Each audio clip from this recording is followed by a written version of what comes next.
Hello दोस्तों, नमस्कार। मैं बलदेव एक बार फिर से स्वागत करता हूं अपने यूट्यूब चैनल पर। उत्तर प्रदेश में इस समय समाजवादी पार्टी ऊंचाहार विधानसभा सीट को लेकर सक्रिय है। ऊंचाहार विधानसभा सीट इस समय क्यों चर्चा का विषय बना हुआ? क्योंकि इसमें बताया जा रहा है कि समाजवादी पार्टी के जो मुखिया हैं अखिलेश यादव अपने बागी विधायक मनोज पांडे को की राजनीति पर फुल स्टॉप लगाने के लिए पूरी तैयारी कर रहे हैं।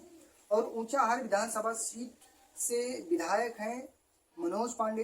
इन्होंने 2024 के चुनाव से पहले एमएलसी का चुनाव हुआ था, विधान परिषद का चुनाव, उसमें समाजवादी पार्टी से बगावत करके अलग हो गए थे और वहीं पे भारतीय जनता पार्टी के पक्ष में वोट किए थे। तभी से समाजवादी पार्टी के समर्थक जो हैं, जो लोग हैं, इनको गद्दार विधायक भी कहते हैं। अब ये बताया जा रहा है कि ऊंचाहार विधानसभा सीट एक ऐसी सीट है जिसपे स्वामी प्रसाद मौर्य का पुराना राजनीतिक इतिहास रहा है। क्योंकि ऊंचाहार विधानसभा सीट 2012 के परिसीमन के दौरान बनी थी। उसके पहले डलमऊ विधानसभा सीट हुआ करती थी ऊंचाहार विधानसभा सीट। ऊंचाहार जो का परिसीमन 2012 के चुनाव से पहले हुआ, तो 2012 के चुनाव में ऊंचाहार विधानसभा सीट बनी। तो 2012 में मनोज पांडे वहां से समाजवादी पार्टी के विधायक बने, 2017 में बने, 2022 में बने। तो लगातार वहां से विधायक बनते आ रहे हैं। वहीं पे ऊंचाहार विधानसभा सीट जो डलमऊ विधानसभा सीट हुआ करती थी, ये बसपा का गढ़ माना जाता था। क्योंकि यहाँ से स्वामी प्रसाद मौर्य पिछले दशक इन्होंने बसपा की सरकार में जब हुआ करते थे तो तीन बार लगातार वहां से विधायक चुने गए थे।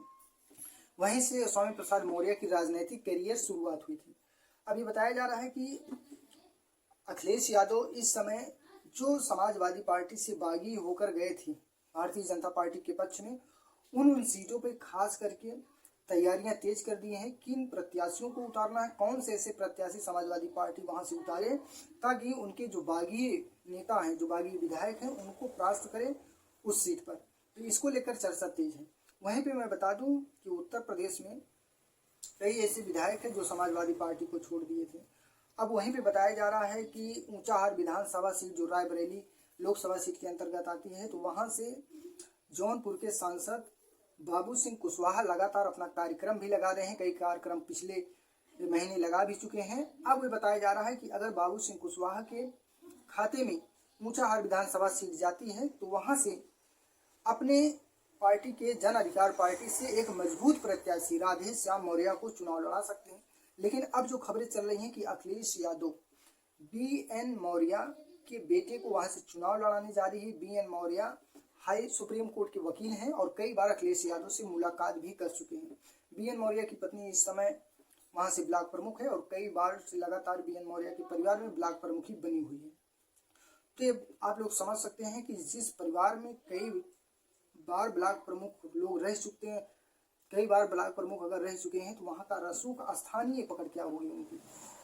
तो कुल मिला जुला के समझिए कि स्वामी प्रसाद मौर्य की राजनीति जो कहीं न कहीं पंडरौना,